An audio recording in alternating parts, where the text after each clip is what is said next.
Queridos amigos, con ustedes el Inquisidor. Esta vez tenemos una excelente lección de ingeniería con el ingeniero Marcos Monfort Flores.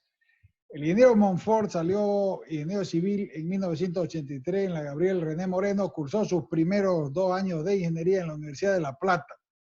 Él actualmente es catedrático en la Universidad Gabriel René Moreno de Santa Cruz de la Sierra, Bolivia, en las dos clases más importantes de lo que es las construcciones civiles, edificios y puentes, que es mecánica de suelos y fundaciones. Querido ingeniero Marcos Monfort, bienvenido a nuestro set virtual del Inquisidor, capítulos de ingeniería para la vida. ¿Cómo está, don Marco? Bueno, muy bien, Víctor Hugo, gusto de saludarlo y saludar al público que nos va a estar mirando dentro de su pantalla. Tenemos entendido de que usted ha logrado unos estudios recientes de ingeniería y está con nuevas teorías muy bien aplicadas a casos de estudio específicos y que nos van a servir mucho para Santa Cruz, que tiene un suelo muy sui generis a comparación de otros países. Cuéntenos un poco de sus avances, querido ingeniero. Así es, Víctor Hugo, la temática de Santa Cruz en cuanto a los suelos es que nos encontramos asentados, la ciudad se encuentra asentada sobre suelos sedimentarios, es decir, producto de la transporte de los suelos, ya sean por medios hidráulicos o el viento. En nuestro caso, la afectación más grande que tiene Santa Cruz es debido a la divagación del río Piraí, que a través de los años ha venido recorriendo desde el lado este hacia el lado oeste, hasta encontrar lo que se llaman las colinas del Urubo, donde prácticamente encuentra suelos del tipo terciario, es decir, suelos muy duros de erosión. Pero hemos tenido durante centenarios de años grandes crecidas que el río ha ido depositando su sedimento, tal como ocurrió en el año 1983, el 18 de marzo de ese año, se produjo una de las crecidas espectaculares más grandes, o sea, que ha podido tener y que es donde tuvimos que sufrir Histórica irregistrable, ¿no? Porque el problema es ese, que hay mucha historia de la geología, pero que no tiene registros, digamos, documentados, como el caso del 83, que sí hubo. Cuando usted habla de que los suelos son sedimentarios, ¿se debe a que estamos en tipo un valle, en una depresión de suelo al lado de colinas y mesetas más altas? ¿Tendría que considerarse a Santa Cruz como un valle? No, no. Santa Cruz, como todos asentamientos humanos, históricamente se han realizado cerca del elemento primordial de la vida, que es el agua. Santa Cruz, bueno, en sus tres traslaciones o en sus 2 traslaciones que tuvo previa, porque Santa Cruz ha tenido tres fundaciones, ¿no? 2 traslaciones y bueno, y ahora estamos en el lugar, digamos, donde vivimos. Sucede de que los suelos sedimentarios son suelos que provienen de la desintegración de la roca y que por alguno de los agentes de transporte es llevado de un punto a otro. En nuestro caso, el medio de transporte más importante que tenemos y que digamos que son dos importantes porque Santa Cruz está dentro de un cañón de viento donde tenemos formaciones de dunas, como conocemos nosotros las dunas que hay Las lomas de arena. sur de la ciudad de Santa Cruz, que son suelos transportados, ¿no? Y toda la conformación de los suelos donde nos asentamos, que es proveniente del transporte a través de las aguas del río Piraí, a través de las grandes crecidas. Y volviendo un poco atrás en la historia del mundo, ¿Santa Cruz era entonces fondo marino? ¿Cómo? Y volviendo un poco más atrás en la historia del mundo, ¿Santa Cruz está dentro de la zona que fue fondo marino? Por supuesto, porque las grandes alturas se han se ven, digamos, fósiles que son, digamos, provenientes del mar, ¿no? Entonces nosotros estamos en una cota mucho más baja, estamos a 400 metros sobre el nivel del mar. Y quizás las grandes alturas también han sido, digamos, digamos, los fósiles que encontramos es por los movimientos que ha habido, digamos, de la cordillera andina. Es decir, la cordillera andina se va levantando desde el oeste hacia el este, ¿no? Y las grandes alturas, bueno, es por los movimientos de la corteza terrestre que ha alcanzado hasta los 7.000 metros, ¿no? Claro, porque Pero prácticamente en algún momento, según la historia, fondo marino no hemos ido porque, porque esto es bíblico, lo del diluvio. aprovechando este capítulo, don Marco, quería preguntarle casualmente un par de cosas que investigué que me llamaron mucho la atención sobre la geología y la conformación de estratos de suelo en Santa Cruz de la Sierra. Una de ellas es, digamos, para mí una sorpresa que la arena blanca, como la que tenemos en las lomas de arena, eólicamente transportada desde la zona oeste de Porongo, es un residuo biológico, o sea, es orgánica. Y ahí yo quedé sorprendido porque al igual que usted, aprendimos, digamos, en la universidad y con el tiempo de la vida, de que la arena son residuos, como usted llamaba, ¿no?, de erosión rocosa. Sin embargo, hay un pez que se llama pez loro que come coral y el detrito orgánico de este pez es arena blanca. Eso me dejó anonadado porque el coral crece haciendo la fotosíntesis, comiendo y filtrando agua de mar y con luz solar y oxígeno, y crea estos depósitos, estos arrecifes de calcio. Y viene este pez loro y se lo come. Pero cuando el pez loro va al baño, hace arena blanca. Entonces la arena de las playas, de acuerdo a imágenes satelitales que se los voy a enviar, don Marco, son espectaculares, son orgánicas. O sea, es caca de pez loro, digamos, ¿no? Eso en cuanto a la arena. Y la otra cosa que me sorprendió, don Marco, y me dejó realmente con insomnio un par de meses, que tuve que indagar mucho en la investigación al respecto, es que las arcillas, todas las arcillas o la mayoría de las arcillas, también son orgánicas.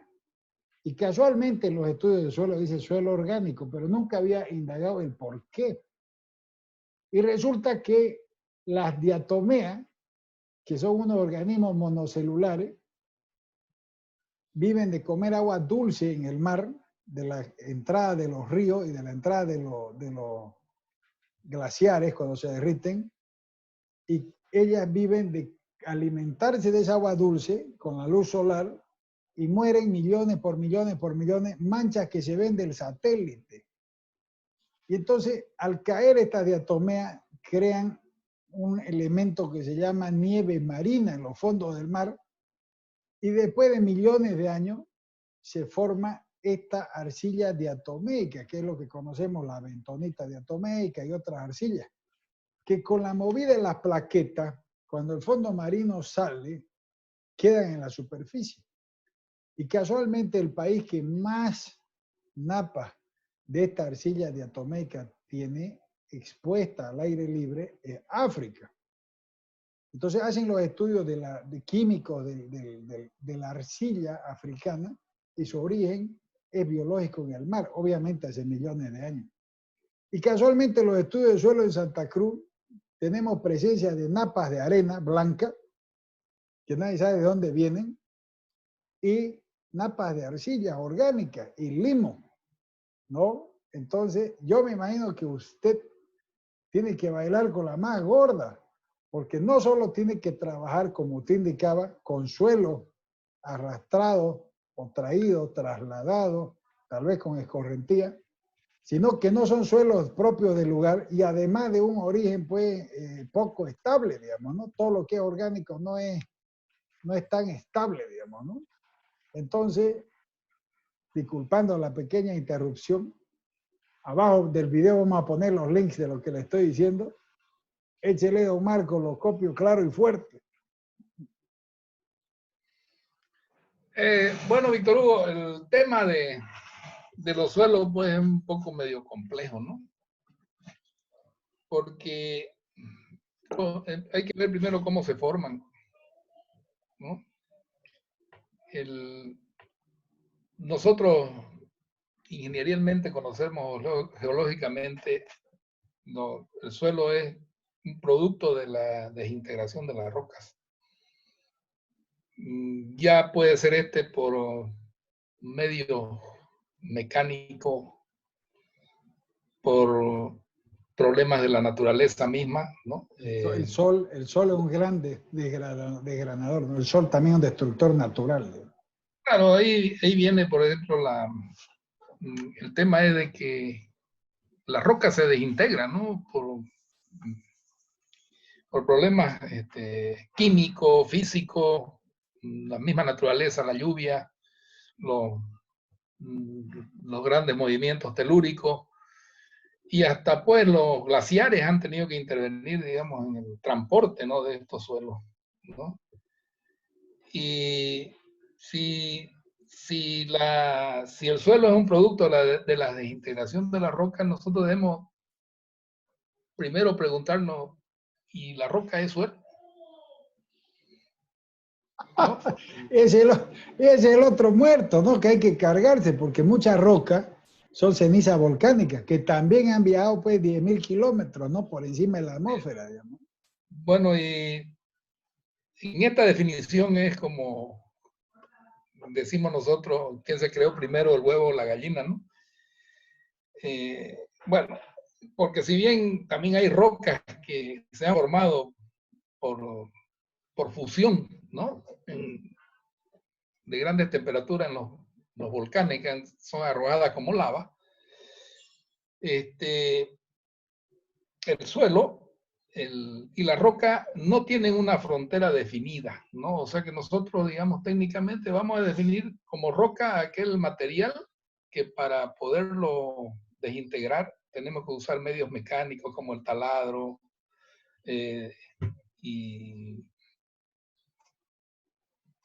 o sea, provocar, digamos, grandes esfuerzos para poder triturarlo, ¿no? Con combo, digamos. El otro es con palito. Y el suelo se lo define como aquel material que se lo puede excavar, ya sea manualmente o a través de maquinaria. Ya cuando estamos trabajando dentro de los trabajos ingenieriles, bueno, hay veces que con máquinas nosotros podemos mover roca, pero llega el momento en que no vamos a poderla mover porque ya la máquina convencional que estamos usando va a ser incapaz, digamos, de poderla inclusive descomponer, ¿no? Entonces ahí ya usamos nosotros otro tipo de arte, digamos, para poder mover la roca, que es a través de los explosivos. Y eso es taladrando el suelo, haciendo huecos y metiendo barreno, ¿no? Barreno, aire, explosivo. Todas esas cuestiones. Entonces, con el pasar de los años y a través, digamos, del meteorismo que está ocurriendo día a día, bueno, el suelo se va desintegrando, ¿no? Y hay un suelo que se queda al pie de la roca madre. Y hay otro suelo que, bueno, este suelo se queda porque no hay algún medio que lo pueda mover hacia otros lados, ¿no? Y hay un suelo que es el suelo transportado, el suelo sedimentario. Nosotros le decimos sedimentario porque se va con el transporte y el lugar de deposición se van acomodando por camadas o por estratos. Y esos estratos que son tipo como sándwich, ¿no? Bueno, tienen sus propiedades físicas y mecánicas muy diferentes a otros que se han ido acumulando unos encima de otros, porque hay estratos, por ejemplo, que son conformados por arcilla, por limos, o por una mezcla de limos y arcilla, y también las arenas que han venido a acumularse como estratos. Esa es una de mis grandes interrogantes, ingeniero Marcos Monfort Flores. ¿Cómo puede calcular usted la portancia, la capacidad portante de una unidad estructural, digamos un pilote, si tiene 3 metros de arcilla orgánica, plástica, 2 metros de arena suelta, 3 metros de grava, otro 2 metros de arcilla? Esa arcilla es plástica, la otra no es plástica, y más abajo encuentra, qué sé yo, un limo tipo lotita ahí, durísimo, digamos, ¿no? ¿A cuál de los materiales usted le aplica la carga? ¿O cómo es que yo como constructor de un edificio, sé que mi ingeniero me va a decir, este es el pilote, este es el diámetro y la longitud? ¿Cómo sé que no me la está, digamos, dorando la píldora, como decimos acá en mi barrio? El tema es un poquito complejo, pero es muy fácil de resolver, ¿no? Siempre y cuando uno esté ubicado y conozca un poco de la geología del terreno o del suelo. Si bien, como hablamos de que los suelos de la ciudad de Santa Cruz son sedimentarios y estos se han formado en camadas, como usted lo dijo, de que tengamos nosotros camadas de 3 metros, de 2 metros, de medio metro, de 1 metro. Es decir, es una deposición de un suelo sobre otro, y dependiendo de la época en que fueron formados, bueno, se pueden presentar casos muy específicos. De que estas camadas, con el pasar del tiempo, y lo que es muy natural, de que las que están más profundas tienen mayor resistencia que las que están más arriba, o sea, en la superficie. ¿Por qué? Porque ha habido una deposición, ha habido un peso que está consolidando el suelo, y a través del tiempo, bueno, esto es lo que se llama la consolidación de los suelos, que esto se da mucho digamos, en las arcillas y en las arenas, ¿no? Porque hay arcillas bastante consolidadas o semiconsolidadas, y hay, digamos, los suelos granulares como las arenas, que son, digamos, que se encuentran densificados, ¿no? Es decir, que los granos se han acomodado unos con otros, y bueno, y con el pasar del tiempo, estas camadas van tomando su resistencia. Entiendo Pero lo que Santa Cruz es usted, una plaza muy difícil. entendiendo lo que usted nos explica, querido ingeniero, comprendería, digamos, de acuerdo a la lógica de lo que acaba de explicar, ¿no? Que un estrato de arena comprimido por el peso de un suelo superior va a tener mayor portancia que un estrato de arena superior, digamos, en contacto con el medio ambiente, con la naturaleza, con el aire, digamos. O sea, que este mismo, digamos, 2 metros, a 10 metros de profundidad, no tiene la misma portancia. Está bien dicha la palabra portancia para que no me vapuleen después lo de la No, audiencia. no, está bien, está bien. O si ese mismo estrato de 2 metros, que está a 10 metros de profundidad, en la superficie, en el estrato totalmente superior, tendría menos portancia. Por supuesto que sí. Pero, ¿dónde está en la importancia de esto? Uno es en el conocimiento de cómo los suelos desarrollan su capacidad de portar cargas, ¿no? Porque no nos olvidemos de que nosotros, por la importancia que nosotros tenemos en la ingeniería, es de transmitir las cargas provenientes de la superestructura a los estratos resistentes del suelo. ¿Y cómo se consigue el valor de esa capacidad resistente del suelo? Es a través del reconocimiento del suelo. Y ese reconocimiento se lo puede hacer excavando un pozo, si la obra que usted va a ejecutar es una obra de poca importancia, como vivienda, puede hacer un reconocimiento cavando un hueco y viendo de qué conformidad tiene sus estratos hacia abajo. Si son duros, si son blandos, usted lo puede determinar. Pero hay O sea, obras que... una investigación basada en la experiencia.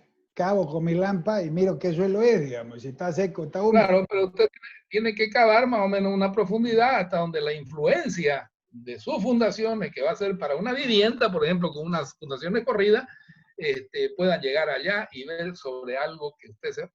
Y también hacer un reconocimiento, si es posible, un poco más abajo, porque por ahí abajo usted tiene otro tipo de suelo que va a estar influenciado por el peso que tiene y puede provocar, digamos, movimiento en sus fundaciones. Eso se lo explico de una manera muy sencilla. Como una pequeña introducción, don Marco, eh, donde no puede entrar el tipo con su pala para hacer una observación visual. Ya tendríamos que bajarnos, qué sé yo, 20 metros, porque usted acaba de decir de que hay que excavar debajo de la influencia de la carga de la obra. Entonces no es hasta el lugar de la influencia, sino que hay que irse más abajo. ¿Cuáles son los tipos de ese estudio que hay en el mercado boliviano? ¿Qué tipo, qué nombre genérico nombraba el estudio? Entiendo que hay uno que es SPT, pero debe haber algún otro más. Cuéntenos, nómbrelo por lo menos los genéricos del tipo de estudio. Vamos a hacer una pequeña explicación primero, ¿no? Antes de entrar, digamos, a este tema que es el tema del reconocimiento del suelo, que es un tema muy importante, y seguir hablando un poco de los estratos del suelo que tenemos en la ciudad de Santa Cruz. Es muy variado. Lo que hay que ver en la zona donde está asentado Santa Cruz, que prácticamente son suelos estratificados, formados por transporte eólico y fluviales, es que hay una cosa muy importante que no lo muestran los libros. Muy poca bibliografía se ha dedicado a estas situaciones porque vivimos en un territorio muy particular, pero muy particular. Y es que, como habíamos hablado anteriormente, de que lo lógico es que los estratos más profundos tengan más resistencia que los estratos superficiales, por lo que habíamos dicho sobre el adensamiento que hay por la carga y el tiempo, que se llama consolidación, es que esto no funciona casi en Santa Cruz. Santa Cruz presenta suelos estratificados con estratos profundos que son más débiles que los estratos superficiales. O sea, nuestro pueblo va en contra de la ley, para variar, digamos, ¿no? Y como le digo, es muy poca la bibliografía que se dedica a hacer estos estudios, porque son muy casos, pero muy particulares, ¿no? Y bueno, hay estratos superiores duros, asentados sobre estratos inferiores blandos. Ese es el gran problema que tenemos en Santa Cruz. Imagínense usted de que Santa Cruz haya tenido efectos de sismo. Muchas personas ni saben, no saben porque inclusive las construcciones en Santa Cruz ahorran tanto dinero en no darle importancia a lo que es la investigación del subsuelo.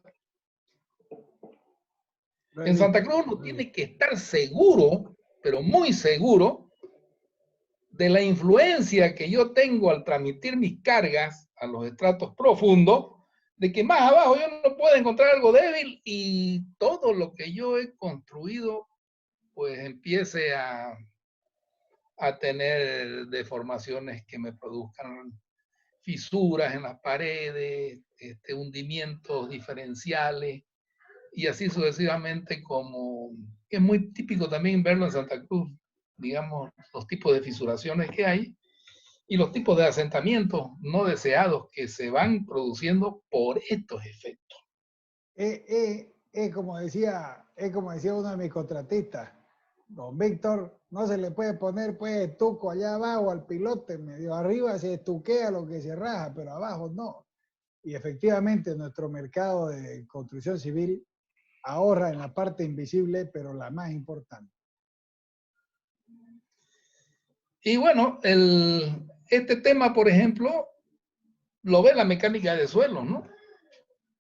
Y estudia los suelos desde sus aspectos, pues, desde su aspecto físico, químico y además de la parte mecánica. Por eso decimos nosotros mecánica de suelo, porque nos interesa saber cómo el suelo resiste carga y cómo la va a transmitir hacia abajo. La situación es que tenemos que partir para cualquier estudio o proyecto que nosotros debemos realizar, partiendo desde las realizaciones de buenos estudios de suelo. Y cuando hablamos de estudios de suelo, hablamos de perforaciones en el suelo hasta las profundidades seguras de que no van a tener influencia por el efecto de las cargas que van a transmitir las fundaciones. Cuando me habla de ese punto específico, suponiendo de que el pilote o la unidad estructural, sótano, losa de fundación, esté, digamos, a 20 metros de profundidad, ¿qué recomendación da usted en profundidad del estudio de suelo si la fundación termina en menos 20, llamémoslo así, desde el nivel superior del suelo? Bueno, eso está en función, digamos, de la altura de las edificaciones, ¿no? Y del tipo de carga que van a transmitir, porque no se olvide usted que las estructuras, pues, tenemos estructuras de todo tipo, ¿no?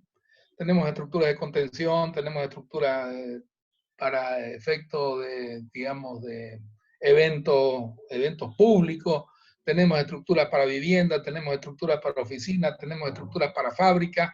Es decir, dependiendo de todas estas cosas, la temática es que cuando nosotros vamos a diseñar cualquier fundación, tenemos que conocer en primer lugar, la estratigrafía del terreno y decir dónde voy a apoyar mi fundación, o sea, sobre cuál estrato, para no provocar a lo que tengo más abajo, digamos, efectos no deseados. Por eso es que la investigación del subsuelo, a través de perforaciones y de la extracción de suelo, debe ser realizado por empresas especializadas.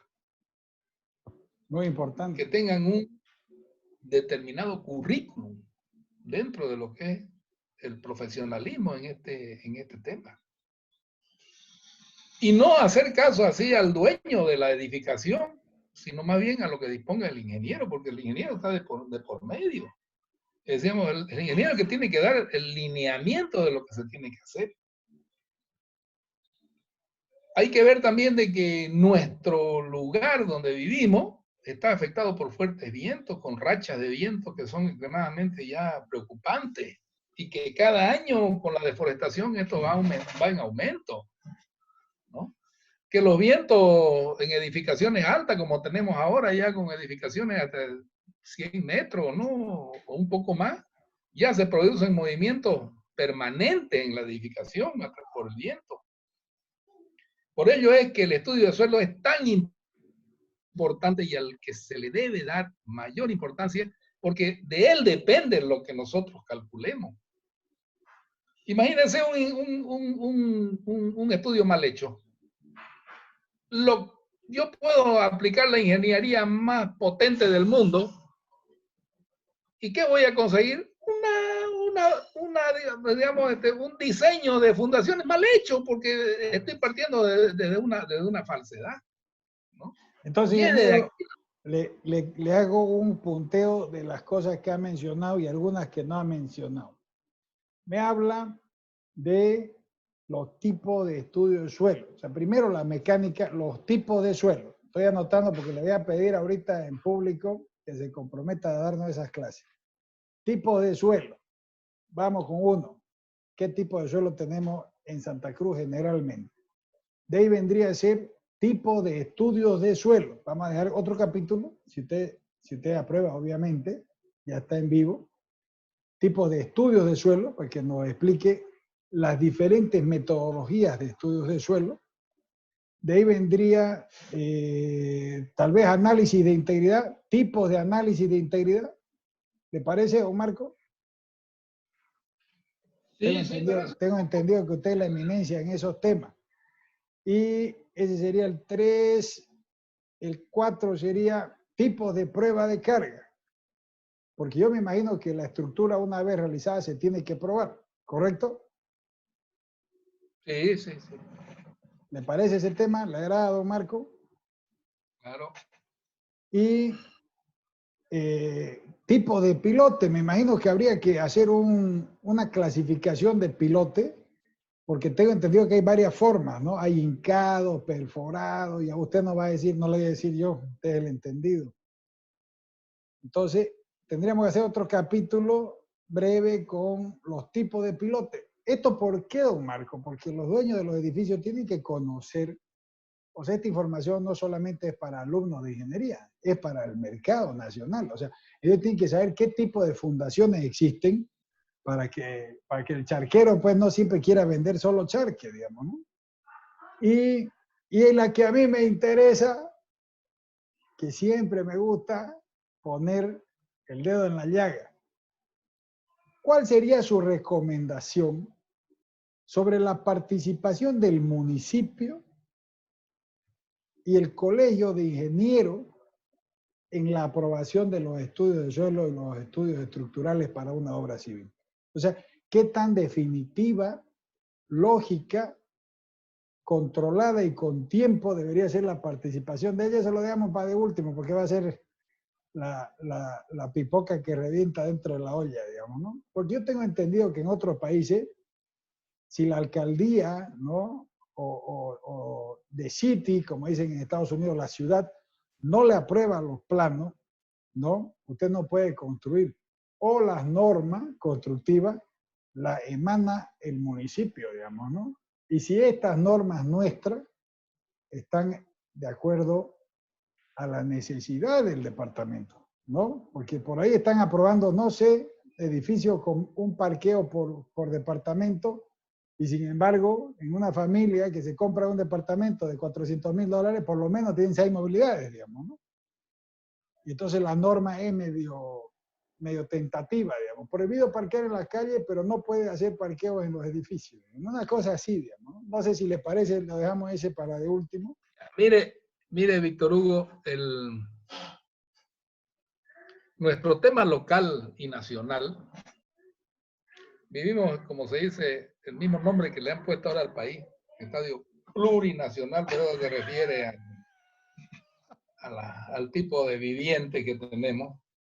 También somos un país que tenemos todas las variedades de suelo del mundo.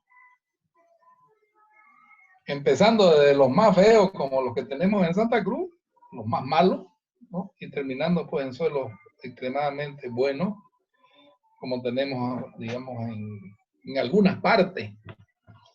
En el Chaco, por ejemplo, en la zona le voy a dar un ejemplo, en la zona de Mora, digamos, sobre la carretera. Todo seco y todo hegemónico, digamos, el mismo suelo y todo seco. Y duro, como la conciencia de un rico. Ya parece profesor de la Gabriel René Moreno, querido ingeniero. Bueno, ingeniero, ha sido un placer. O podemos decir también duro como talón de rengo. Como nalga y cojo, dice, ¿no? Bueno, ingeniero, ya esto no lo voy a mostrar. El tema es sí. Este primer capítulo, Marco, este coloquio, porque lo importante es que sea un coloquio, ¿no? Donde se puedan tocar los temas de forma amena, que no sea una entrevista cerrada o que no sea, digamos, una clase magistral, ¿no? Donde antes, que sea peripatética, digamos, donde el profesor se da su lujo, abre su documento, interactúa con la audiencia. Si usted gusta, puedo tratar de conseguir un par de profesionales que atiendan a la reunión, que puedan hacer preguntas, dependiendo de usted. Pero queda invitado, querido ingeniero, a ser el líder del departamento de los capítulos del Inquisidor Internacional, Fundación de Suelo y Obras Estructurales. ¿Qué le parece, don Marco? Está bien, me parece interesante. Yo quería complementar una cosa, Víctor Hugo. Aparte, digamos, de la dificultad que nosotros tenemos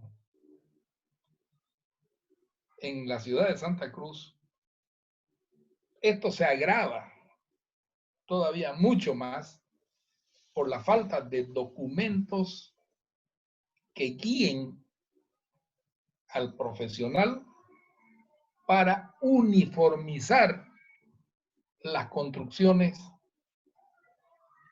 empezando desde las fundaciones y terminando hasta las terrazas del último piso. El tamaño de la puerta, el ancho de la ventana, el tipo de enchufe, el tipo de cable, el tipo de suelo, es terrible, como toda una patasca. Eso lo maneja el plan regulador porque ellos, como digamos... Como nuestra acera, no hay dos iguales en una cuadra. Yo más me refiero es de que nosotros no contamos con una normativa, ya sea local, porque una normativa, digamos, nacional, tendríamos que hablar de todos los tipos de suelo que de los que nosotros contamos. Ahí era el punto que le decía. O sea, esa normativa que puede emanarse del Colegio de Ingenieros tendría que ser dictada como obligatoria por el municipio o por la gobernación o solo por el colegio. Esa es la pregunta del capítulo que vamos a hacer con usted para que tratemos de sacar adelante. Lo que pasa es que las instituciones hay que ver cuál es la responsabilidad que tienen, ¿no? Si hablamos nosotros de la Sociedad de Ingenieros, la Sociedad de Ingenieros es un ente que aglutina a los profesionales de la ingeniería. Pero no me lo corte el capítulo con tantas introducciones, don Marco. No, pero esto es para usted nomás, ¿no? No, estamos en línea, don Marco.